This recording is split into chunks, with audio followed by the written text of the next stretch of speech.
আজ যেই স্বৈরাচারের বিরুদ্ধে আন্দোলন করেছিলাম আমরা বিগত 17 বছর ধরে প্রায়, সেই স্বৈরাচার আজ পলাতক। স্বৈরাচারের মাথাটা পালিয়ে গিয়েছে, কিন্তু স্বৈরাচারের কিছু কিছু অবশিষ্ট এখনো রয়ে গিয়েছে বাংলাদেশে। এরা বিভিন্নভাবে মাথা চাড়া দেবার চেষ্টা করছে। এরা বিভিন্নভাবে চেষ্টা করছে নিজেদের অবস্থানকে কোনোভাবে গুছিয়ে নিয়ে আবার দেশটি তাদের দখলে নিতে। প্রিয় সহকর্মীবৃন্দ, তাদের এই লক্ষ্যকে আমরা হাসিল করতে দিতে পারি না। এবং যদি আপনাকে রক্ষা করতে হয়, আপনার নিজের পরিবারকে রক্ষা করতে হয়, যদি এই দেশের মানুষকে রক্ষা করতে হয়, সর্বোপরি বাংলাদেশকে যদি রক্ষা করতে হয়, তাহলে আমাদের সকলকে যে কোনো মূল্যে ঐক্যবদ্ধ থাকতে হবে। এর কোনোই আমাদের বিকল্প নেই। আমি বক্তব্যের শুরুতেই বলেছি, আমাদেরকে যদি বাংলাদেশকে সামনে এগিয়ে নিতে হয়, দেশের মানুষকে যদি শান্তিপূর্ণ উপায়ে এগিয়ে নিতে হয় দেশের সাথে, তাহলে অবশ্যই আমাদেরকে ঐক্যবদ্ধ থাকতে হবে। আমাদের মধ্যে মতপার্থক্য থাকতেই পারে, আমরা বসবো, আমরা আলোচনা করব।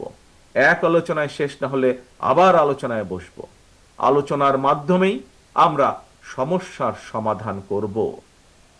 আলোচনার মাধ্যমেই আমরা সমস্যা উপায় বের করব।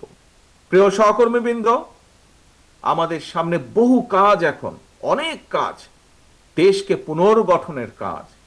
নিশ্চয়ই আপনারা এর মধ্যে পত্র পত্রিকা, রেডিও, টেলিভিশনে শুনেছেন, দেখেছেন কি বাংলাদেশ জাতীয়তাবাদী দলের পক্ষ থেকে আমরা দেশের মানুষের সামনে, দেশের সামনে আমরা 31 দফা রাষ্ট্র কাঠামো পুনর্গঠন কাঠামোর 31 দফা রূপরেখা আমরা দিয়েছি।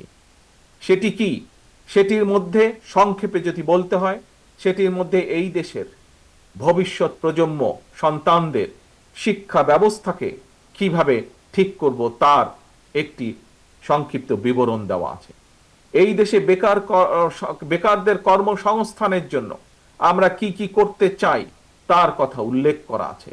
এই দেশের মানুষের স্বাস্থ্য নিয়ে আমরা কি করতে চাই তার কথা উল্লেখ করা আছে। এই দেশের কৃষি ব্যবস্থা আমরা কি করতে চাই তার উল্লেখ করা আছে। এই দেশের শিল্পের ব্যবস্থা আমরা কি করতে চাই আগামী দিনে তার কথা উল্লেখ করা আছে। প্রিয় সহকর্মীবৃন্দ, অর্থাৎ সমগ্র দেশকে পুনর্গঠন করার জন্য কি কি করতে চায় বিএনপি, সমগ্র দেশের মানুষকে বিভিন্ন সমস্যা থেকে পর্যায়ক্রমিকভাবে বের করে আনার জন্য বাংলাদেশ জাতীয়তাবাদী দল, আপনাদের দল কি করতে চায় দেশের জন্য, সেই কথাগুলো বলা আছে। কাজেই আমাদেরকে আজকে সেই কাজগুলো আমাদেরকে বাস্তবায়ন করতে হবে।